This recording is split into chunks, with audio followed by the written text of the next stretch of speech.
Yan ang cellphone. Tapos, Niya, sige ko panawag. dayon. Mga iyang reklamo. So karon, mauman iyang problema, kung mauman iyang problema sa imo. So dapat if ever next relationship. Anong title ng ano na to? Na talk show na to? Boy Abunda, pastok. Pastok. Ano, syempre, imo na usbon kay. Syempre, wala gud nag-work out ang past mo. So, imo buhaton bago nimo mahimong kamo jud. Ino jud na nimo na. Halalain ra ba jud ko mahimong mauyab kay. Magsiguro ba ko check og cellphone. Ikaduha, silusa ko, ikatulo, imo nani ko. Ano ba? Imo na siya ingon na mao ni akong batasan.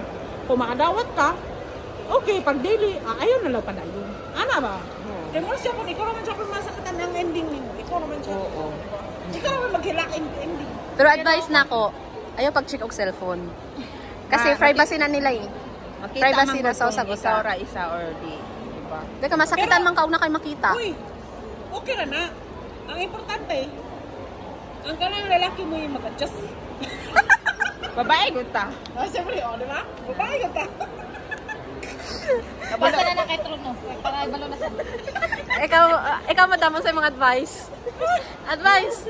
Basta ako, pag ako nanay ka relasyon, ipakita ko na kuan sila ano ba? Sila ang mag-adjust. Yun nga, sabi niya siya mag-adjust. Tapos Siya mag-adjust. sila di mag-adjust sa ato batasan. Kay kita mga babae, moody magulta. Tapos dili nimo ipakita na ikaw naghabol sa ila. Ipakita na ikaw ang worth na habol. Tama.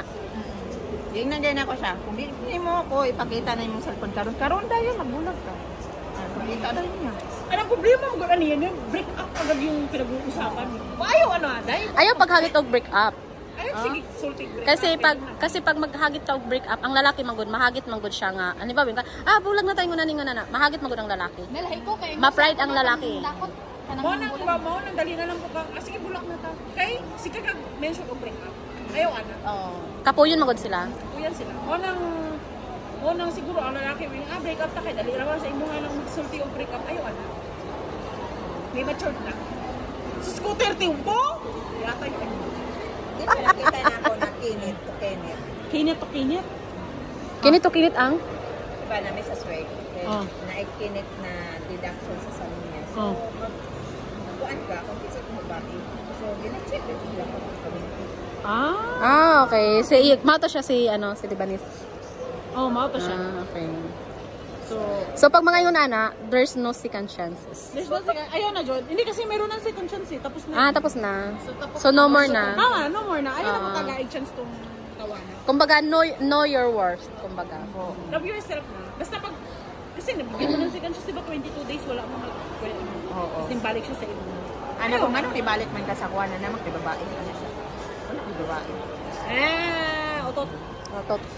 Mga lalaki, mga otot. Ayaw na. Kaya kung balik pa kaniya, ika-third chance nimo. Ay, Nga, buwang na ka. los ninyo boys. Hindi, bito. Eh.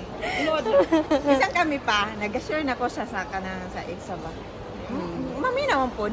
Pero pag move on na yun. ay nagdugay-dugay. Move on na yun. Diretso na. Mga huyo. Dahil di mo ko teenager din, hindi ka move on. So makaulang na ka dali, hindi ka move on. Yun na, lakaw-lakaw na lang gani kung ako isa. Artist na dali mo ka move on. Kaya mo nagnaig yung nauna ba? Kagutom na jud ba. Ay, gutom na ka na. Magbabay. Bye guys. Gusto mo na tagini. Ay, nga no, tag-ihip mo.